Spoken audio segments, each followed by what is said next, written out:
Hello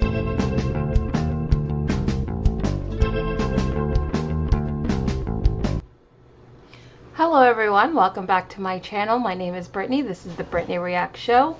And on this show we talk all things movies and entertainment news. Today we have a lot of really interesting stories to discuss. I'm actually really happy with the amount of good, interesting topics that we have to talk about today. We're going to talk about the fact that Prince Charming is getting his own movie. I think that's huge. I think I even mentioned that on a previous live stream, so I've been saying that's a good idea. We're going to talk about the whole Cynthia Erivo Wicked poster drama and my thoughts on her comments and how this whole thing is going down. Ariana Grande has responded, so we're going to react to that video as well. We have some of the box office tracking for Moana. It's looking actually pretty good. Not outstanding, but pretty good. So we're going to talk about that. Also, more unfortunate news for Joker. It's losing the studio tons and tons of money. We're getting a new American Psycho movie? Question mark. And we are going to talk about the tragic passing of Liam Payne. So, like I said, lots of interesting things to discuss today. Please remember, if you like these videos, to give this video a like. It does help YouTube share this video out with more people. So liking this video does help.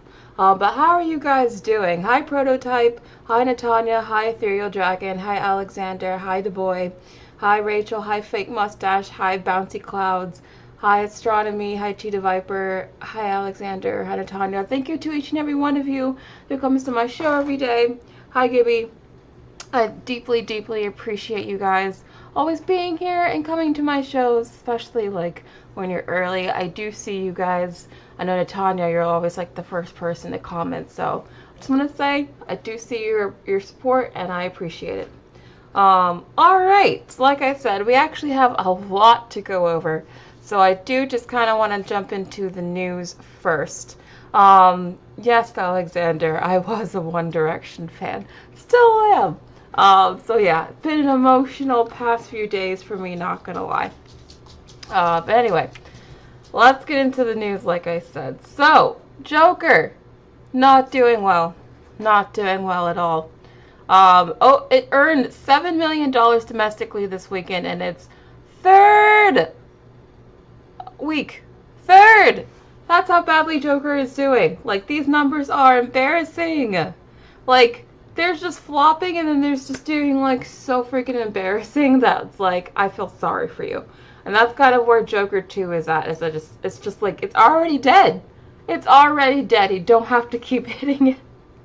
But it's just so awful. Oh my gosh. Oh, happy birthday, Emily.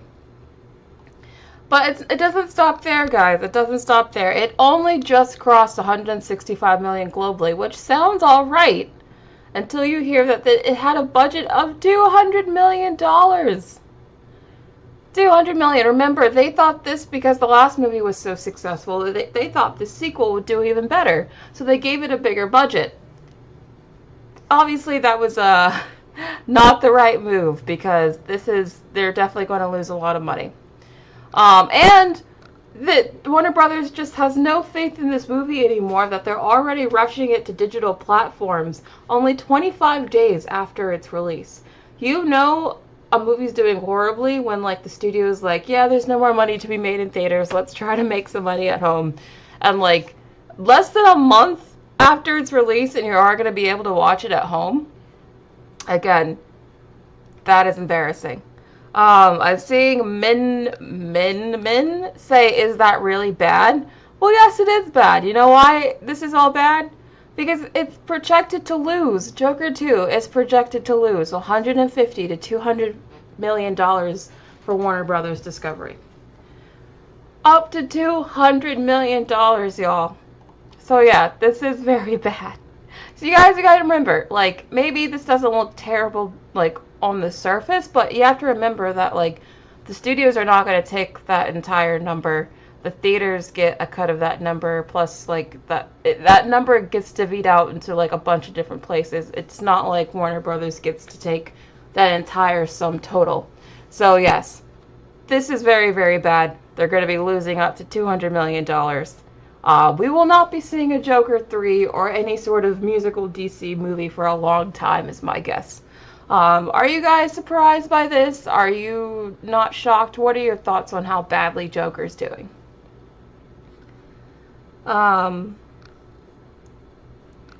Burning Daylighter says, F this movie. I know a number of you guys really hated it, so a number of you guys are probably like, it deserves it. Ooh. I'm not holding a memorial for Joker 2, no. I won't lie. I did go to one of those 1D memorials in New York yesterday. Yeah, I did it.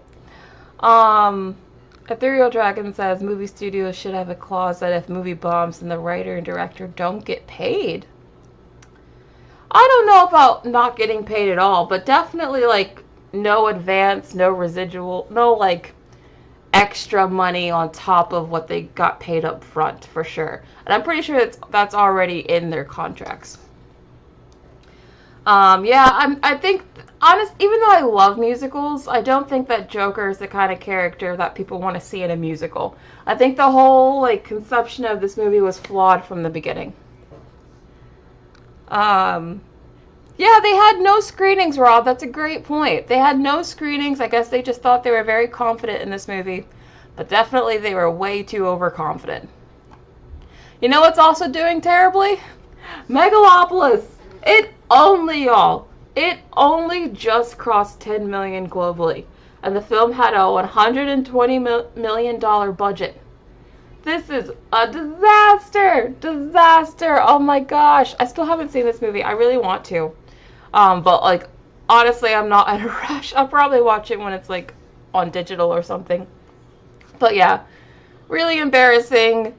Francis Ford Coppola really put like everything they had into this movie, and it's just unfortunate. It doesn't seem like other people appreciate this movie as much as he does. But anyway, honestly, I think Adam Driver needs to pick better movies. This may shock some of you guys, but I'm not the biggest Adam Driver fan. I liked him as Kylo Ren, but like that's the only thing I've liked him in. I feel like he plays the same kind of cold, detached jerk in like every movie he's in. And because he's always that type, it makes me not like him because I'm like, I associate him with being a jerk. So I'm not an Adam Driver fan. I don't even think he's like this amazing actor. Like a lot of people are like, oh, well, at least he's a good actor. And I'm just like, he plays the same thing in every movie. So I don't know. I just feel like Adam Driver needs to pick better movies and maybe pick more, at least one likable character, because I think he's, at least for me, he's developed a reputation for playing like kind of awful people, and it makes me like look at him sideways, you know? Like I don't know. What do you guys think about Adam Driver? Did any of you see Megalopolis or Megaflopolis, as Astronomy says?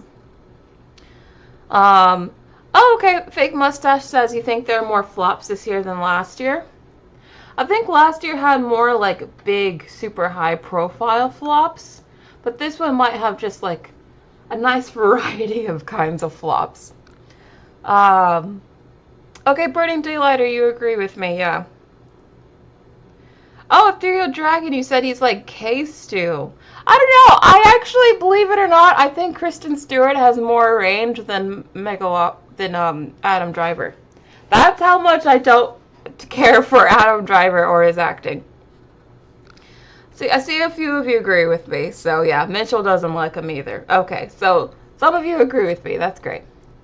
The Wild Robot, I did see a couple of you guys mention it. So the Wild Robot just crossed $196 million globally on a $78 million budget. So that's a lot favorable ratio. Again, they don't get to keep this entire money, this entire amount. But like, it's obviously a much favorable ratio than what we saw for Joker.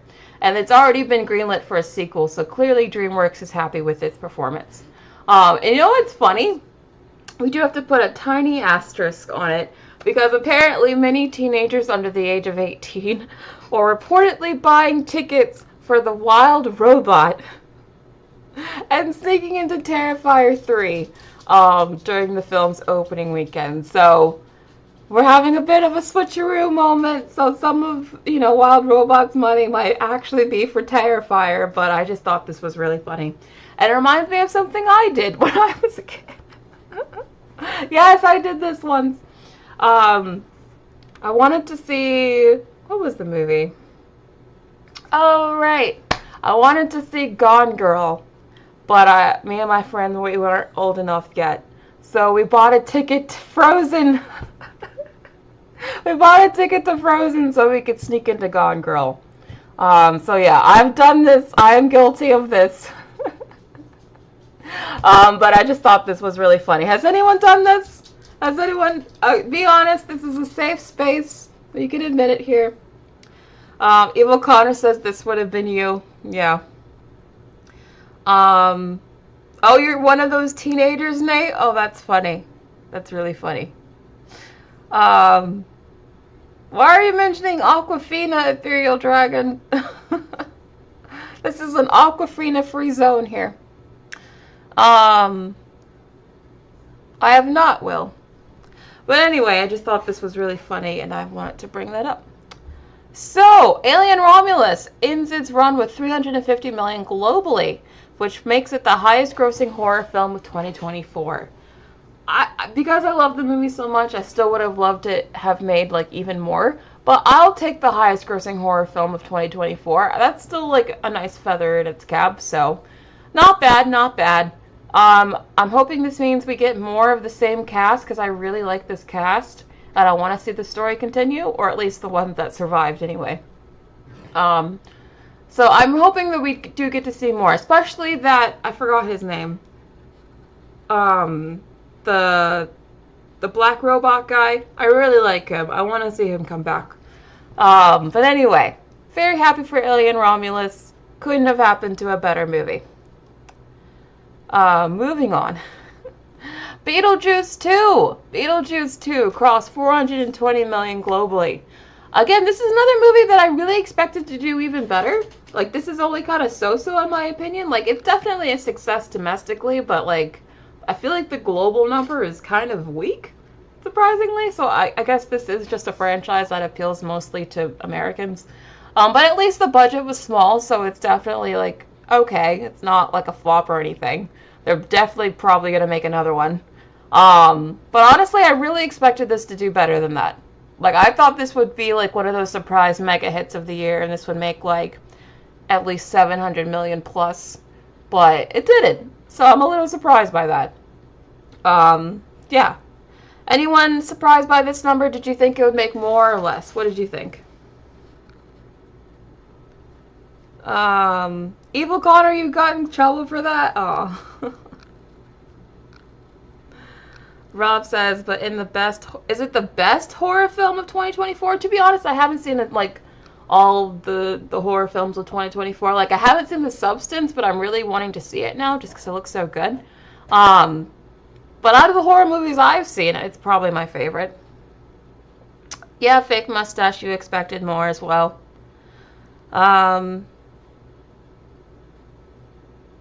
Du Bois says, I just watched the OG last night, and it keeps getting funnier. I still think the OG is better as well.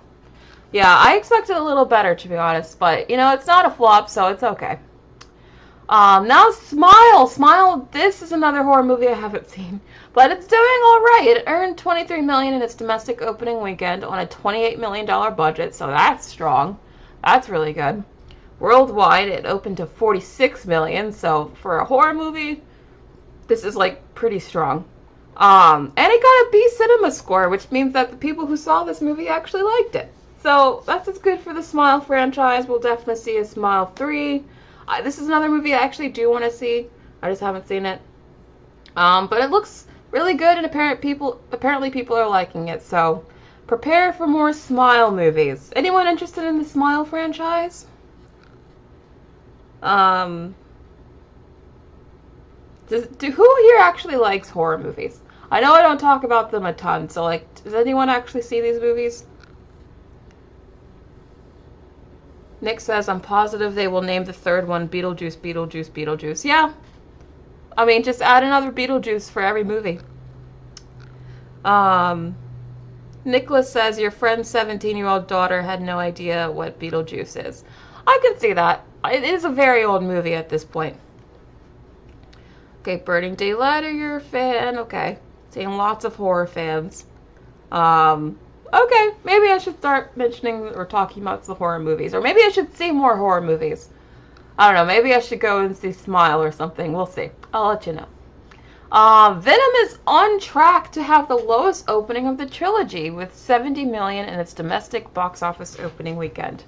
I'm not surprised that this would be the lowest of the opening. Like I told you guys, I thought the second Venom was terrible. The first one I liked, but the second one I thought was an endurance to sit through. I really did not like it. Not as bad as Jurassic World Dominion, but like it was still pretty bad.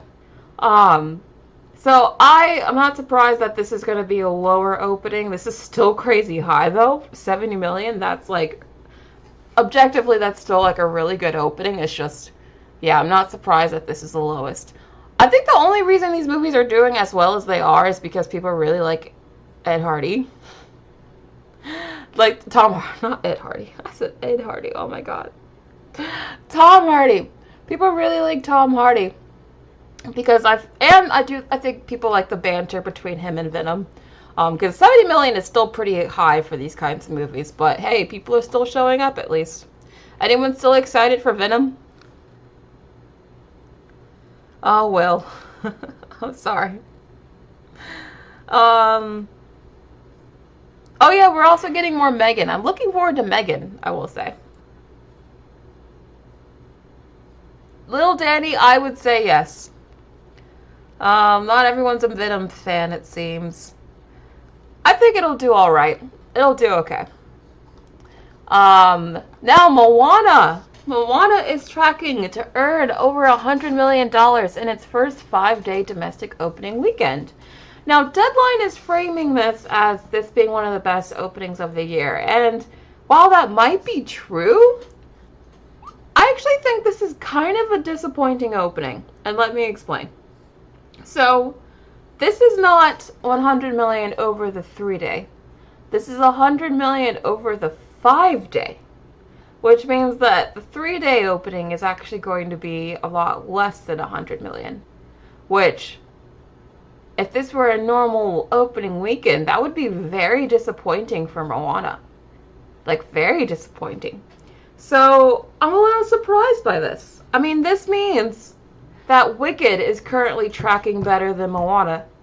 And Wicked, if you guys remember, Wicked moved from the Moana release date because they thought it couldn't be competitive.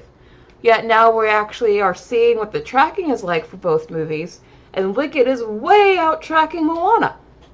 So I actually think Wicked could have stayed on that date and probably beat Moana, which is what I was saying like a year ago. And I was feeling like maybe I was just getting my little fan heart, like my hopes up or something. I really thought like, oh, I'm just a massive Wicked fan. There's no way Wicked could beat Moana. Like, I started to convince myself that I was wrong. But no! I knew! I've been a theater kid for too long. I knew Wicked had a massive fan base. And I'm so happy that the fan base is showing up for this movie.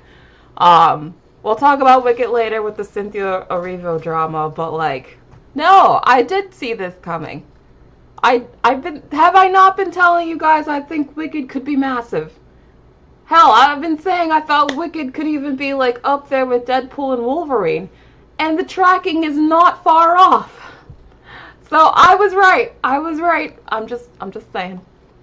But anyway, are you guys surprised by how Moana's tracking? Were you expecting better like me, or do you think this is actually a good number? Mitchell says, I'd probably go see Wicked over Moana too. And I think that's actually most people. I think like families with really young kids are probably going to go to Moana too. But I think like teenagers and up are going to prefer Wicked. I really do.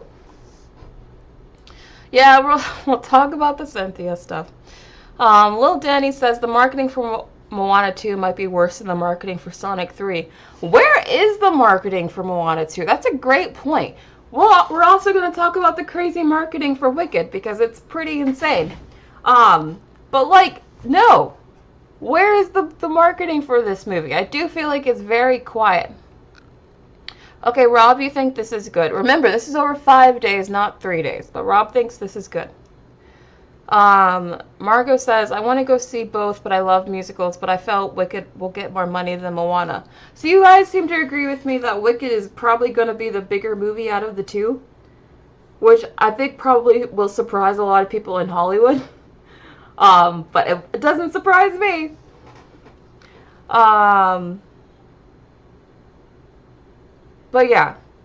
Anyway, I just think this is a fascinating turn of events because Wicked literally moved off of this release date thinking Moana was going to be this big competitor, and it seems like, I think out of all the big movies coming out for Thanksgiving between like Wicked, Moana, and Gladiator, it's looking more and more like Wicked is going to be the biggest movie out of the three, which is really, really interesting. I'm really excited about that. And also, if that's true, that will save the musical genre after Joker 2 almost killed it.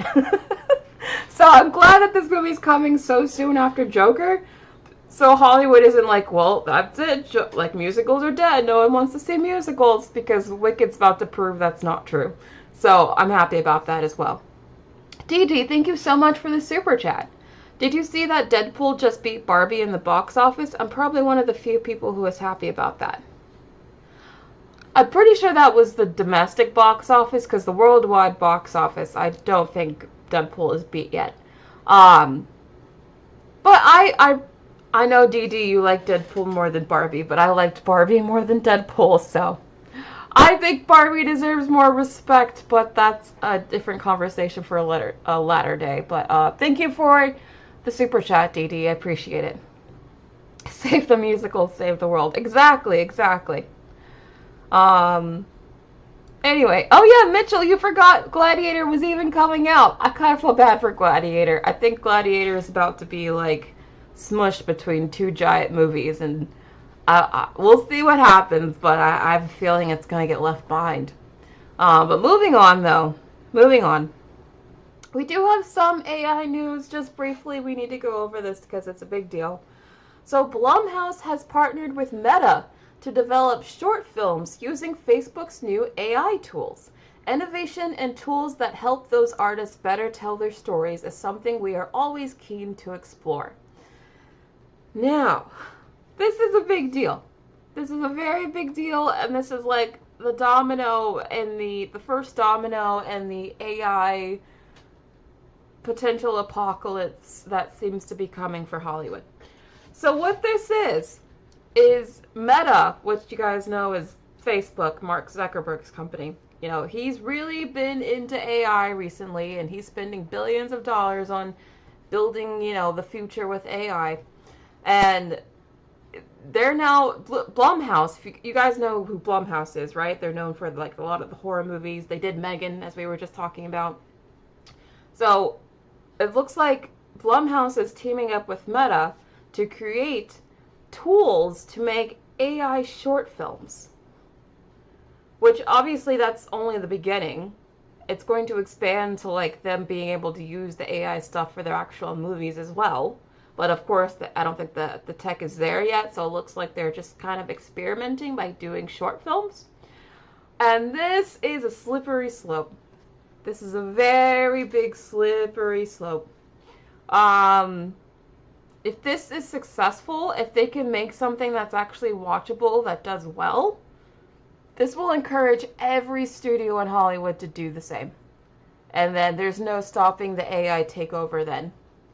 I think this is huge, and I will be updating you guys on how this goes, because if it's very successful, this will be, I guess, the spark that lights an entire flame on the industry. I hate to be dramatic or seem like I'm expecting the worst, but I really do think AI could be that impactful. Because imagine if, like, it becomes you don't even really need people, or you only need like a tenth of the amount of people you used to need to make a movie. That's where we could be heading to in the future, and that's a very scary future. So that's why I'm bringing this up, because as much as it sucks, we have to talk about it, because this is a very real issue. But what do you guys think about it? I'm already seeing in the comments you guys are not happy about this. Evil Connor says, introducing AI to horror seems like a bad idea. That's a good point. I've already seen, I mean, I've shown you some AI videos on this channel. You guys remember Heidi? With the sheep and all that? And that was just sheep. It wasn't even supposed to be like a horror trailer, yet it was so uncanny and weird that it was still scary. Can you imagine AI making like actual AI like horror creatures? And there's no limits on like budget because it's all fake. So you can just create like the most disgustingly awful thing you can imagine without any limits. AI horror could be the stuff of nightmares, is what I'm saying. Oh, Evil Connor, you remember Heidi and the cows? Yeah, I know, I terrified a couple of you guys, I'm sorry. And that was just cows! Vincent Hull says, I'm going to stop going in the theater when we will start seeing AI movies. Well, if people boycott these movies, they might have to stop. So it'll be up to you guys to be like, hey, we don't support this. Because if you guys support this, they're going to keep doing it. Prototype says, I'm sure they've been using AI to write scripts secretly. How would you get stuff like the Rings of Power? I can't watch Rings of Power. I'm sorry. I really can't watch that show. I tried to watch it in the first season, and I was so bored to tears. It's just not for me. Bless you if you like that show. It's just not for me. Alright, moving on to entertainment news. So like I said, I did want to take a brief moment just to mention that Liam Payne has passed. If you guys don't remember, he was one of the members of One Direction. He had been doing some solo music. He did one song that did blow up called Strip That Down. And he died recently in Argentina at the age of 31, which is really young, after he apparently jumped off of his balcony in his hotel. So it's just a very sad story. Really, really sad ending. He'd been struggling with mental health and addiction for a while, and it just sounds like he didn't ever get the help he needed. And it's just very sad. And you guys know I'm a big Harry Styles fan. I've mentioned it once or twice. And I became a Harry fan because I was originally a Directioner. I was originally a One Direction fan. So this hit me hard just because I was at one point in my life, I was a huge fan of him. So I just wanted to like bring it up to pay respects. I know this isn't really related to movies, but it's entertainment related, and it's my show, so I can bring it up. So yeah, any thoughts on 1D? Was anyone a former 1D fan? Or any thoughts on Liam before we move on? I know he leaves behind a child, like he had a son. It's just really tragic. Natanya, you were a 1D fan too? Natanya, we had like, I have a feeling we had a very similar background. I know the iCarly episode was iconic, yes. Yeah, it really, I'm glad that people have been talking about like how this just shows the downside of fame and what fame can do to you. Because it does sound like him going through the fame machine really affected him a lot. Yes, I know X Factor was, I can't believe that was like 14 years ago. Time is not real. But yes, just wanted to bring this up because I just wanted to say a few words. But he will be missed dearly. In fact, like I said, New York, there's been like little memorials made by fans around the world. There was one in New York last night. I went to one in Washington Park. It was just really sweet. A bunch of fans standing around singing 1D songs. That's all I could ask for. But anyway, moving on. Simon Cowell had the nerve to post something, by the way. The nerve. That's an entirely separate thing. But anyway, let's move on to something a little less sad. So, Cynthia Erivo. Oh my god. This is hands down, for me, one of the funniest stories of the entertainment industry of the year. I reread this statement multiple times because I could not believe what I was reading. I was like, is she dead ass? Is she for real? No, she was actually for real. So let's go over what happened. So, just to go over what happened. So you guys remember this poster was just released. This is a movie poster that's paying homage to the original illustrated Wicked poster. It's a very iconic poster. If you've been a fan of Wicked, you are very familiar with that poster. So obviously they had to recreate it for the movie. It would have just been too crazy not to. This is the poster that they came up with. Now, a lot of fans did not like this poster because it's very different. It's in the original poster. You will see that her eyes are originally covered. Her lips were red, and she had like a bit of a smirk. More of Galinda's face was covered. Like, the original poster was a lot different. So a fan decided to like make an edit to make it more like the original fan poster, as you will see here on the bottom. This is what the fan did. And Cynthia Erivo was like, how dare you? This is what she said.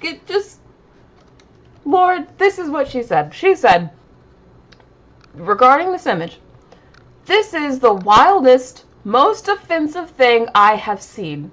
Equal to that awful AI of us fighting, which she's talking about this, which I showed you last week. So she's not talking about the same fan edit. This is a separate AI thing. Equal to that awful AI of us fighting. Equal to people posing the question, is your green? Which is a meme, a Wicked meme that's been around for like a decade. That did not start with this movie. None of this is funny. None of it is cute. It degrades me. It degrades us. The original poster is an illustration, in all caps. I am a real life human being. See, at this point, in the comments, I was like, okay, maybe she's feeling a little bit sensitive because she feels like maybe insecure about the fact that like Ariana is more famous than her, and she feels like they're trying to like erase her out of it. I don't know. Like, I was trying to be at least a little bit sympathetic for her up until this point in the comments, where suddenly it just took a shift, and I was like, girl, what you talking about? She said, I am a real life human being who chose to look right down the barrel of the camera to you, the viewer, because without words we communicate with our eyes. Our poster is an homage, not an imitation. To edit my face and hide my eyes is to erase me, and that is just deeply hurtful. Girl, you did not say, you chose to look down the barrel of the camera to you, the viewer. I can just hear the posh accent, like, as I'm reading this, and she does have a very posh accent. Like, this just screams like, how dare you not make me the center of the attention here? How dare you try to hide my eyes? Me, Cynthia Erivo.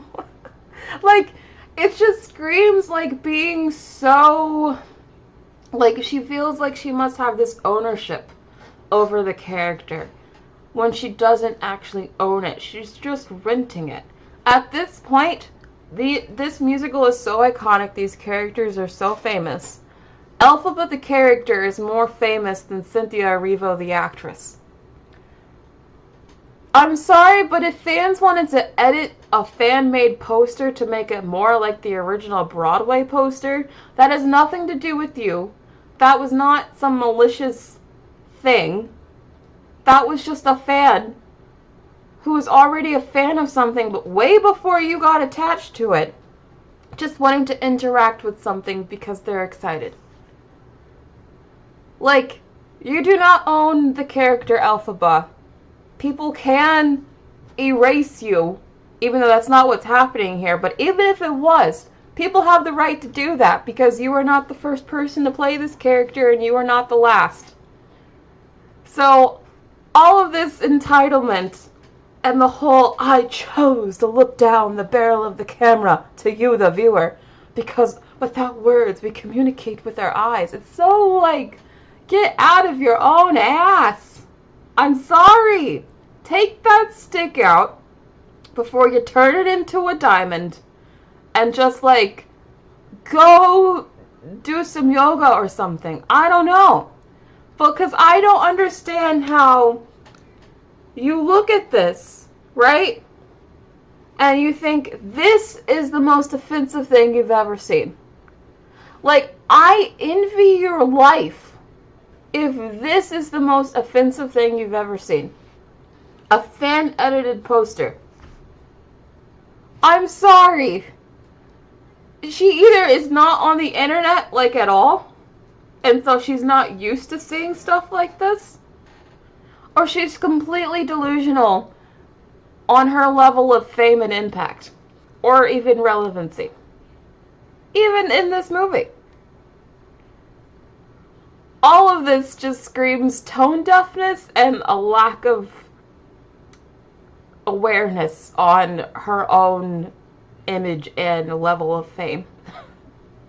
This screams, I am the most important person here. How dare you cover my eyes? To cover my eyes is to erase me. Like, go cry me a river. I'm sorry, just I thought this was so ridiculous. We're gonna look at Ariana's response in a second. But Angel Barrera, thank you so much for the super chat. Really appreciate it. Something cool would be if they had the older poster and in the second movie have something that looks like the edit.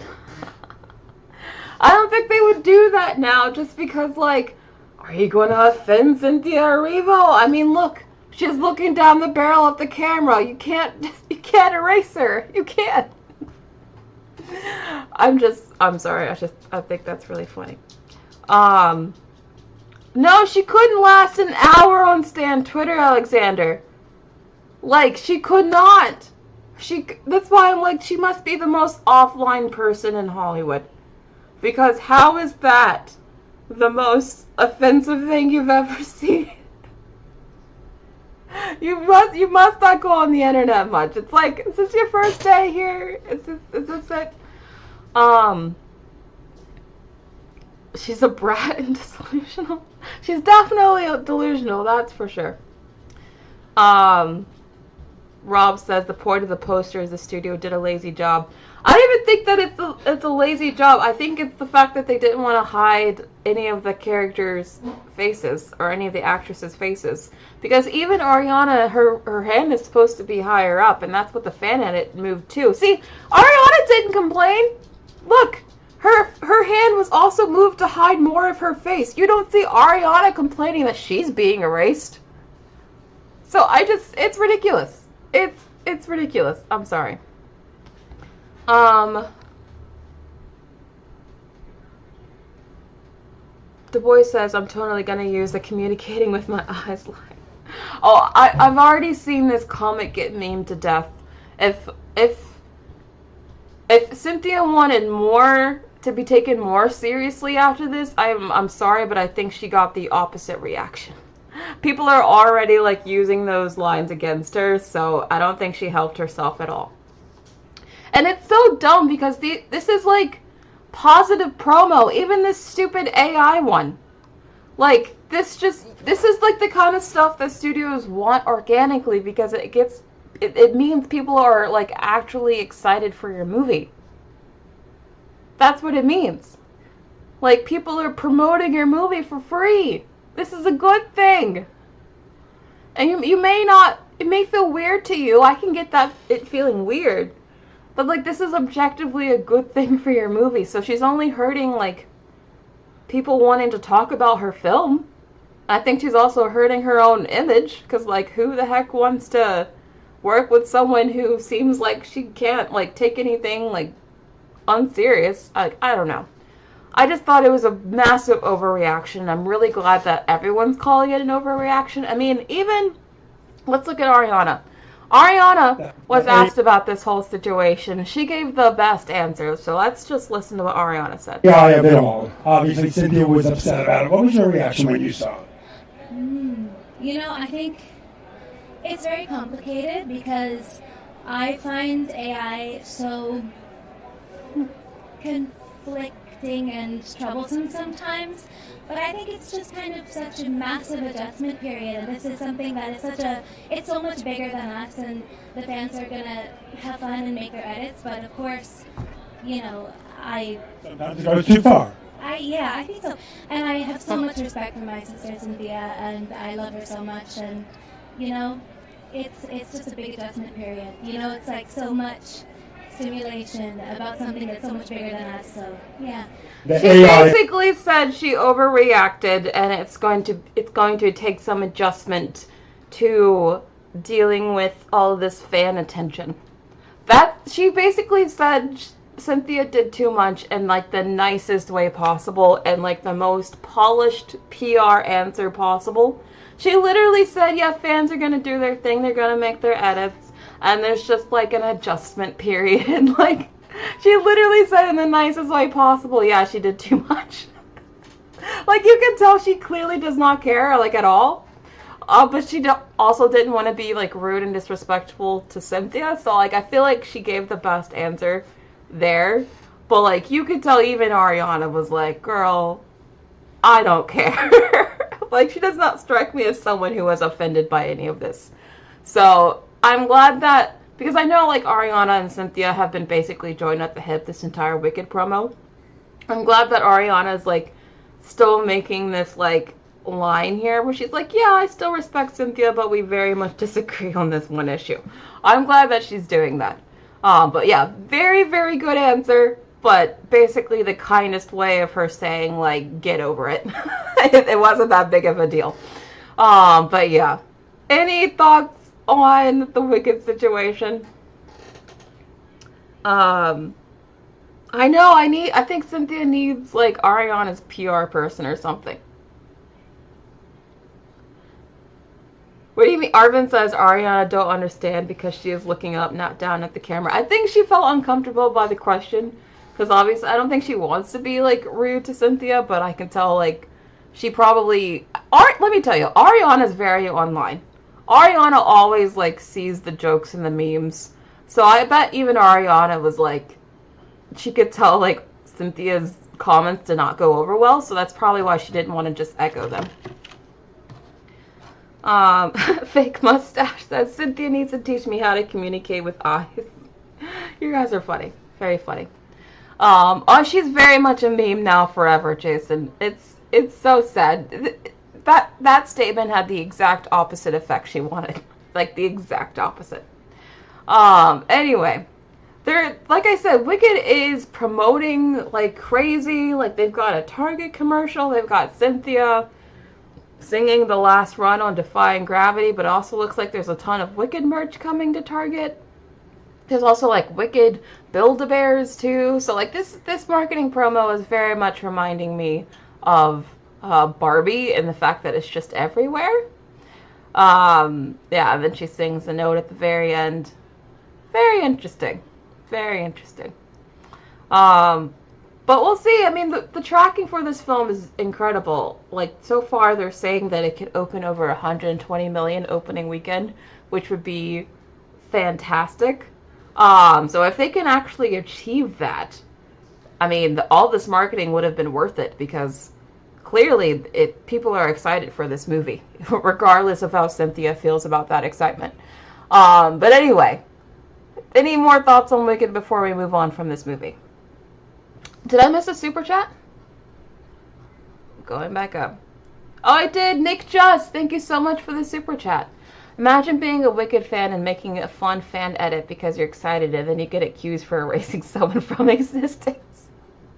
I know! Like, talk about being an overdramatic reaction. Like, the person who made that poster actually they had deleted it because of all the backlash, but they just posted it again, and they were like, no, I didn't do anything wrong. So I'm glad they realize now that the problem was not them. But yeah, thank you for the super chat. Okay, seeing a lot of people want a Wicked stuff. Yeah, I think Wicked's going to be huge. I think it's going to be big. Anyway, moving on. So, there's going to be a new American Psycho movie starring or directed by Luca Guadagnino, which this is like the most exciting news I've heard in a long time. I'm very excited about this. I think American Psycho is a great movie. I love that movie.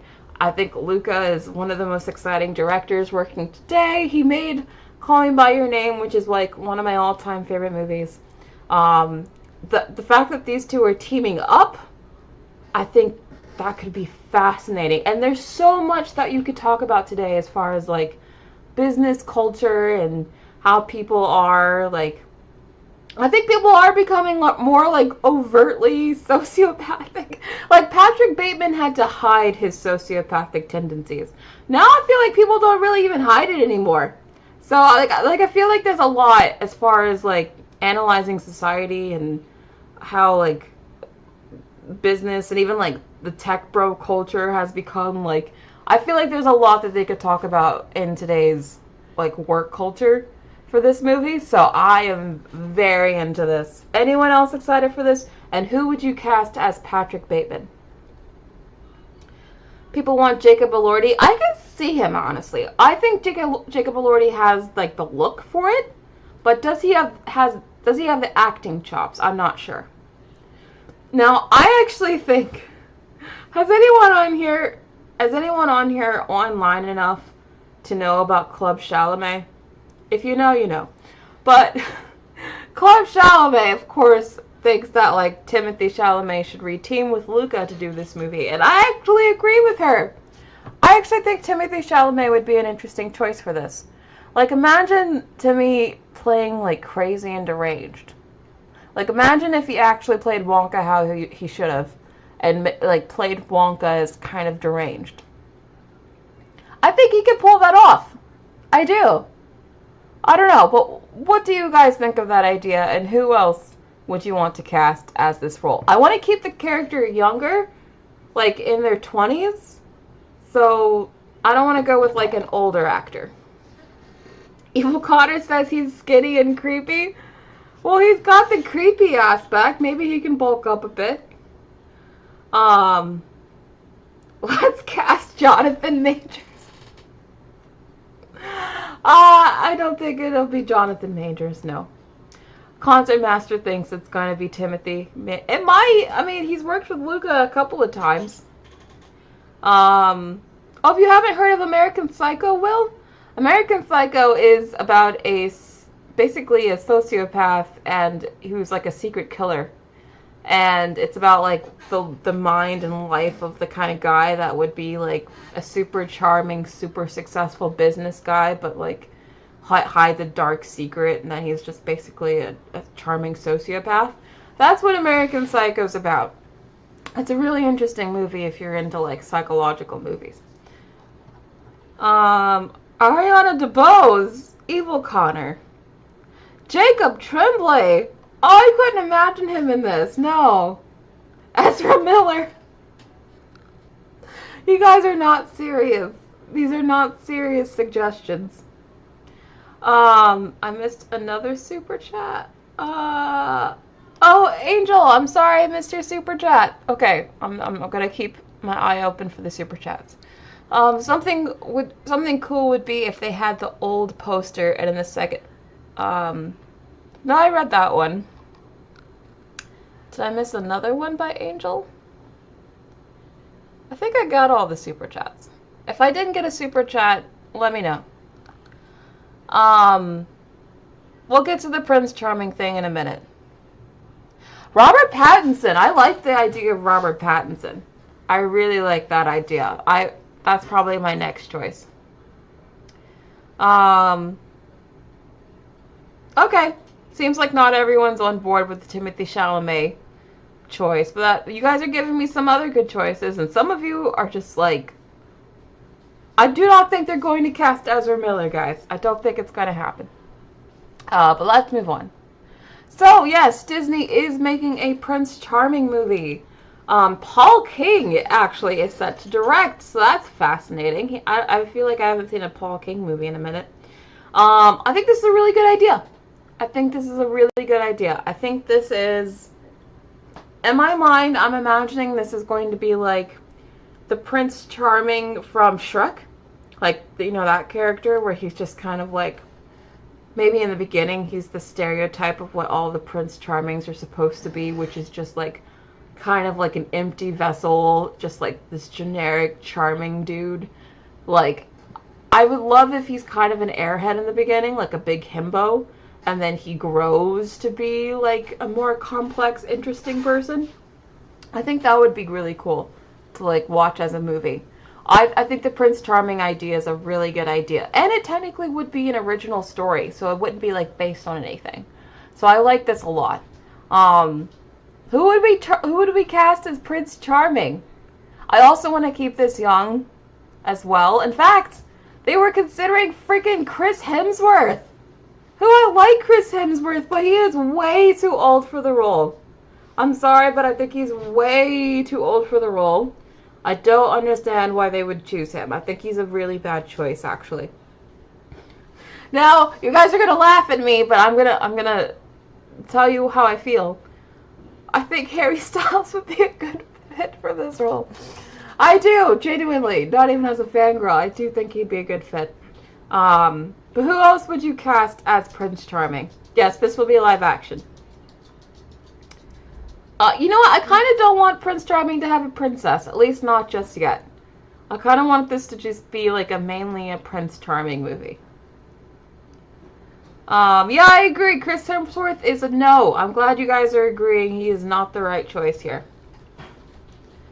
Oh, Manny Jacinto. I like that. Oh, I like that. I like that a lot, actually.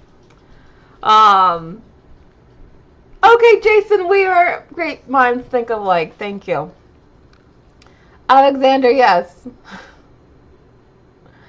No, not Charlie Puth. I think Harry can act. Okay, Will agrees with me. Thank you. Prototype, you think... See, we disagree here. I like Timothy for the Patrick Bateman role, but I actually don't like him for Prince Charming. I feel like he's too small for Prince Charming. Angel says, it sounds like you want Ken from Barbie. Yeah, I mean, I do feel like if you're thinking about like the Prince Charming character from Shrek and you think about Ken from the Barbie movie, those are like the same character. So yeah, this would be a lot like Ken, for sure. A gay Prince Charming? I mean, he could be a little metrosexual. Sure. I kind of feel like all the Prince Charmings are. Zayn Malik? Okay, sure. Glenn Powell. That's a good idea. Okay, Glenn Powell is probably the one that's most likely to get it. I think that's a good one. I like Darren Criss too, but I do think maybe he's a little too old now and he's probably not relevant enough. No, not Ryan Gosling. He's too kid. But yeah. Yay, Will. Okay, Will and I will say Harry. You guys will say everyone else, but Will and I know who's the right choice here.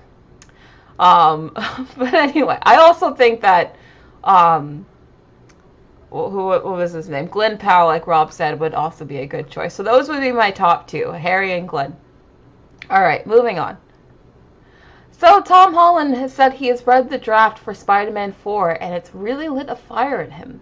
He said Zendaya and him sat down, read it together, and they were bouncing around the room. He also says that he wants live-action Miles Morales in a Spider-Man film. He said he'd love to do for a young kid what Robert Downey Jr. did for him, which I think is really sweet. And I honestly think that's what most people want anyway. You guys know I've been saying, like, I don't want the next Spider-Man movie to be, like, this big multiverse thing. I just want this to be about Spider-Man, and if you have to bring in another character, I'd want it to be Miles. I've been saying that forever, and it kind of feels like that's what Tom wants too. But it sounds like, from everything we've been hearing, that Sony really, really wants this to be a much bigger movie, probably thinking about the success of No Way Home and they're probably thinking that they need all these extra characters and the multiverse to make it big. And I really don't think that Spider-Man needs all that. I think there's enough interest in Spider-Man as a character by himself that I actually don't think you need to introduce the multiverse stuff to get people interested. I think that's going to be too much. I think that's actually going to detract away from what people like about these movies. So I hope they don't go overboard with the cameos and the multiverse stuff in the next movie. I really do hope it's just like a simplified movie with like 1 or 2 extra Marvel characters and that's it. But who knows what we'll get. I just hope at least we'll get to meet Miles. Who would you want to play Miles, and what do you want to see from the next Spider-Man movie? Evil Connor, he's talking about the fact that RDJ was in his first Spider-Man movie. What was it? Far From Home? No. Homecoming. He was in Homecoming. And, you know, that helped, you know, set his Spider-Man franchise up. So he's talking about how he wants to help another kid set their own franchise up and, you know, become a big deal, just like what RDJ did for him. I think that's what he's talking about. Okay, Alexander, interesting. Eretic says the MCU Phase 4 and 5 are a game of cameos. The more cameos in the movie, the more money you make. I think Spider-Man's really different. I don't think you need all that for Spider-Man. I think he's popular enough you really don't need all that. Well, we'll see. Maybe they'll get the kid from Stranger Things. He just turned 23 though, so he might be getting too old for the role, believe it or not. But yeah, I'm sure they'll find a good Miles. I have a feeling they'll find a good Miles. But anyway, moving on. Speaking of Iron Man and Marvel, so Disney is making an Iron Man Kids animated series for Disney Plus, which I think is a terrible idea. You guys, the reason why the MCU worked for so many years, for like literally over a decade, is because it felt like you needed to watch everything. It felt like every new release was actually important and building towards something. When you make little stuff like a kids animated series for Disney Plus, it just makes it seem like not everything's actually important. So it's just, what they've done at this point is train people to pick and choose what they actually want to see. Where it used to be, Marvel fans felt like they had to see everything. Now they don't feel like that anymore because they keep dropping BS that is obviously not meant to appeal to everyone. So it's like you've trained people now to only choose what they want to watch. Where it used to be like that people felt like they had to watch everything. It's not like that anymore. And they completely because of their own doing. And that they haven't learned their lesson, it seems, because they're still doing it. To anyone who has kids or maybe knows little kids, would they be interested in an Iron Man animated series? Or do you think they would actually just rather have like Armor Wars or more like actual Iron Man? You know what I mean? Like, do kids even want this? I really want to know what you guys think. Rob is fine with this. Okay. It's Florithin says this is superhero overload. Vincent wants Bob Iger to stop. I don't know why they're making this. I think why they're making this is because they probably want to keep kids interested in the series, because at this point, like, people who were kids when the MCU first started are grown adults now. So they probably want more little kids interested in Marvel, and maybe this is how they feel like they can do that, but I don't know if even they're interested. Fake Mustache says they're running out of ideas. But as Arvin pointed out, Agatha's really good. I'm still really enjoying Agatha. Looking forward to seeing how this season's gonna wrap up. So, like, not everything's terrible, but I do think that, like, stuff like this is a mistake. Jason says, maybe 5-year-olds. Okay. But anyway, moving on. So, we're getting a Detective Pikachu sequel? I actually did not know this. This is a surprise to me. But we got a title. It's called The Great Detective Pikachu. Not really a huge difference in the title. I just wanted to, like, bring up the fact that we're getting another one. Because I thought the last one was like a one and done thing. So Is anyone looking forward to more Detective Pikachu? Did you like the last movie? I actually did like it more than I expected, but it didn't do like amazing at the box office, so I thought maybe like they weren't going to do more. But it seems like they are, so I don't know. Anyone actually looking forward to this? Did you guys like the last one? Okay, fake mustache is excited. Okay. Do you guys even remember this movie? I feel like this movie came out a long time ago now. Okay, JCV really likes it. I think Ryan Reynolds will definitely be back, at least as the voice of Pikachu. God, 2019 does feel like forever ago, doesn't it? So anyway, we'll see how this goes. We'll see if people actually return for the sequel. I do know Pikachu is a massive brand, so I just think that maybe doing a hybrid live-action cartoon movie was not the way to go. I think maybe the way to go was like to actually have a movie set in the world of Pikachu and like all his friends, and too late to change it now, but at least we're getting another one. Also, speaking of another one, we're getting a new Hunger Games book. It takes place about 50 years, or it takes place during the 50th Hunger Games, featuring Haymitch Abernathy. So it's about Haymitch's time in the Hunger Games. And you guys know, because there's a book out coming, that obviously Lionsgate is going to make this movie.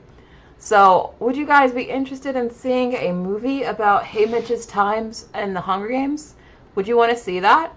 I actually think that'd be really interesting. I really liked the last Hunger Games movie, even with what's-her-face, Rachel Zegler as the lead. I actually thought she was really good in it. So I would be interested in seeing more Hunger Games movies. Would you guys actually want to see this, or are you done with the Hunger Games franchise in general? Angel Barrera says, add more recent Pokemon cowards. Maybe they'll do that for the sequel. Who knows? Seems like some of you guys are excited. Prototype says, it's the movie they should have made instead of Ballad of Vipers and Birds or whatever. You know what? I do think more people would have been interested in this, and probably still will be, just because Haymitch is like such a huge fan favorite. Yeah, I agree. They probably should have made this first. It's a book, but it will likely be turned into a movie.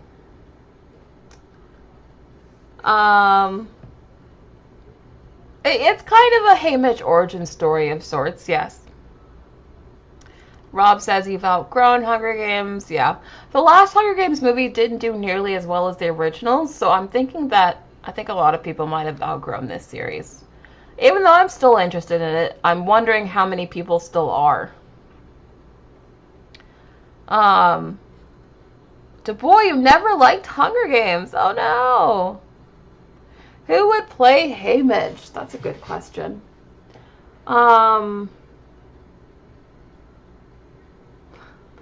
I don't know. Who could play him? I feel like that's a very particular type that we don't have a ton of right now. That's a good question. I'll have to think about that.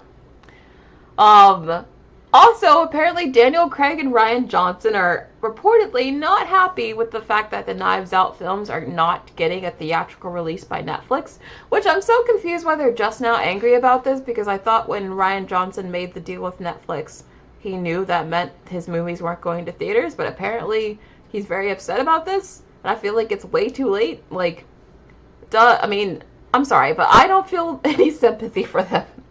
Maybe for Daniel Craig, because he didn't ask for this, but for Rian Johnson, he literally made like I want to say it was like $400 million. Like, that's how much Netflix paid him for the rights to Knives Out. What did he think? Netflix, their entire business model is just streaming stuff. Like, they are very adamantly against taking things to theaters. So when Rian Johnson took that huge check, he knew that his stuff wasn't getting a theatrical release, but now he wants to complain about it? I'm sorry, but if you wanted your movies to get a theatrical release, you shouldn't have sold it to Netflix. You got what you paid for. Or you got what you got what you paid for. So I just think that it's very silly that at least Ryan's all upset about it now. I can see Daniel being upset because he didn't sign up for this. It started off as a theatrical franchise. But no, Rian Johnson literally did sign up for this. So I don't have any sympathy for him there. But what do you guys think? Are you guys still interested in the Knives Out movies? Because I do feel like, even though I liked the last Knives Out movie, I don't think it was nearly as good as the first one. And I don't think it was as, like, well liked as the first one. So I feel like these movies could lose steam as far as, like, relevancy without going to theaters. So maybe that's why he's feeling the pressure to take them. Sorry. Maybe that's why he's feeling the pressure to take them back to theaters. But I feel like you knew what you were doing when you signed up for Netflix. So I don't know why he's upset about it now. It is too little too late. Nick likes the Knives Out movies. I love the first one. I think the first one's probably one of my favorites. Yeah, that's what I said to Boy. I feel bad for Daniel because I don't think he did sign up for this, but Ryan did. Oh, Jason says no one cares. Concertmaster calls them out of touch. I mean, a lot of people do just watch stuff on Netflix anyway, so yeah. I liked Glass Onion, but I do wish it could have gone to theaters, for sure. Moving on. So we got a new trailer for Dune Prophecy, which is a spin-off show from the Dune franchise, and it's focusing on the nuns, like the sisters of... Oh god, I almost said the Sisters of Platitude, which is a Doctor Who thing. What are these called? The nun sisters or whatever from the Dune universe. They're getting their whole spin-off show. And I really like it. It just looks like it takes place in the world of the Dune movies. In fact, the vibe I got from this trailer was Game of Thrones, but set in the Dune universe. And if that sounds interesting to you, I mean, it's got Mark Strong in it. If that sounds interesting to you, then I think you'll probably like this show, because that's what it looks like to me. And I love the costuming. I love the architecture. I love how it does look like it takes place in the world of the movies. It looks very cinematic. It doesn't look cheap or like TV quality at all. Like the visual effects look great. Like I said, it just looks very much like Game of Thrones set in the world of Dune. And to me, that sounds... Look at this! This whole, like, castle is getting swallowed by a worm. How cool is that? This show looks like it has me written all over it, so I will definitely be watching this. This has my interest. I couldn't give a F about Rings of Power or The Penguin, but this looks interesting to me. This, I will give it a try. But what do you guys think? Are you interested in Dune spin-off shows, or do you think that Dune should not be a cinematic universe? What do you think about this trailer? Are you interested in seeing a Dune spin-off show? What do you think? Yeah, Rob, everything really does want to be Game of Thrones. Like, it was very obvious watching this trailer. They were like, it's like Game of Thrones. I'm sure that was said somewhere in the pitch meeting. But, like, it looks good. It looks very good, I have to say. I know not everyone likes Dune, so I'm hoping maybe this show will make you understand the love for it. Maybe, we'll see. Fake Mustache says this could be a hit. Hopefully it's a bigger hit than The Penguin, because The Penguin's apparently not that, like, not doing too well. Cal says, what turns you off so much about The Penguin? I have never cared about mafia stories. Anytime I watch something about some sort of mob or the mafia, like, it bores me to tears. It's just entirely a personal preference thing. I'm just not interested in stories about that kind of stuff, like, whatsoever. They always bore me. Always. So, yeah, that's why. It's literally just a personal taste thing. What? Eric? Oh, God. Oh, Abel Connor, you agree. They bore you as well. That's great. I tried to watch The Irishman. You know, the Martin Scorsese movie that came out a few years ago? Oh my god, that was the longest 3 hours of my life. I felt like I was watching that movie all day. And it was just for 3 hours.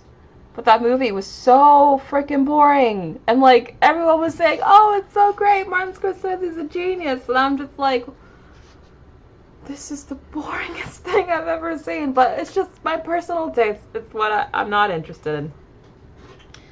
The Benny Gesserit, thank you. I've seen The Godfather, yes. That's all I'll say. Um,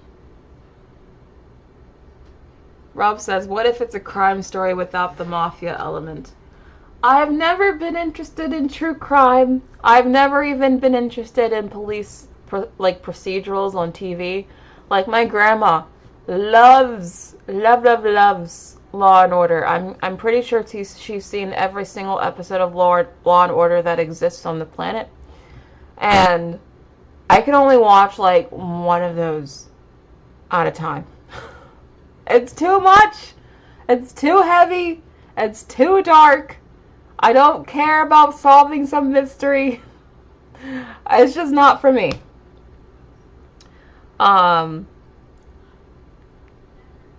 JCB says, I could have slept. I know. Did anyone see the Irishman? Do you agree? Did you like that movie? Anyway, that's just me. Okay, moving back. So the Russos, this is actually the last thing. The Russos have a new movie coming out that's also coming to Netflix next year. And look at who it stars. It's got Millie Bobby Brown, Chris Pratt, Anthony Mackie, Brian Cox, Juan Carlo Esposito, Ke Huy Quan, and Woody Harrelson. That's a really stacked cast. And I think this trailer actually looks kind of interesting. It takes place in like this kind of post-apocalyptic future where like robots have taken over and like, but they kind of look like really cute and lifelike, which is interesting. And like people have succumbed to virtual reality and like people are disconnected from each other. If you guys know anything about the Russos, they're really into like tech futurism and stuff, so it doesn't surprise me they made a movie about this. Millie Bobby Brown though, looking a lot older than I remembered. She's been aging like crazy. But anyway, Chris Pratt's in this looking like Star-Lord. Like, does he not look like Star-Lord here? Like he came straight out of Guardians? Well, I don't know. The Russos have been pretty hit and miss. They haven't had something that's been a hit in a while. And some of this stuff does remind me of that what was it? That Invisible Friend movie from earlier this year with Ryan Reynolds. You guys know what I'm talking about? The movie that thought looked terrible. Some of this reminds me of that, especially like with the weird like cartoon creatures in the back. Very weird stuff. But it could be good. I don't know. It's a very big cast. So we'll see how this goes. But yeah. Anyone interested in this movie? Anyone curious enough to actually want to watch it? I think it looks very weird, to be honest. Yes, it looks kind of like a grittier If. Yeah, exactly. Nightmare Blood Rotation. Evil Connor. You're so funny.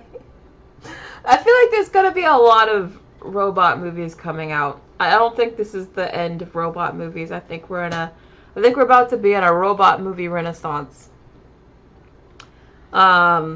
Prototype says you do like the designs of the robots. Yeah, they're kind of interesting. I do like that they don't look like robots you've seen from any other movie. That's for sure. Whether that's for good or not, I don't know. But like, they're definitely unique looking robots. That's for sure. Cause like, why does it look like that? You know. You like the cast except for Chris Pratt? Okay. Angel's not sure what to think. Yeah, I'm glad Key is getting more movies too as well. It's just very interesting overall. Very curious to see if this movie ends up being any good. Arvin. You're so funny. Alright, that's actually it for today. That was the last thing I had to talk about. Thank you so much for being on the show as well. I appreciate you guys showing up and just talking to me for however long the show is. I really do appreciate that. I will see you guys next week on next Sunday. Sorry I can't be on Thursday. I'm really busy lately. But yes, I will see you next Sunday at 1 p.m. Eastern Standard Time. And I'll see you then.